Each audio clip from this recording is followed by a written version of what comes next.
आहे की काशीची गंगा येथे प्रकट होते व कुंडाचे पाणी स्वच्छ करून टाकते. विजयादशमीच्या दिवशी नागराज महाराजांची पालखी निघते. त्या ज्योतिर्लिंगाबाबत 2 कथा सांगितल्या जातात. पहिली कथा, जेव्हा पांडव अज्ञातवासात होते तेव्हा त्यांच्या गायी जवळील नदीचे पाणी पिण्यासाठी जायचे.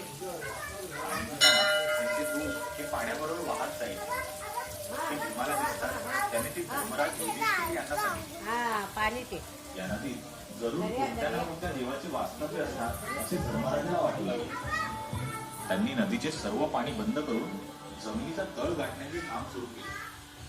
तेव्हा नदीच्या मध्यभागी त्यांना प्रचंड तापमान जाणवू लागले.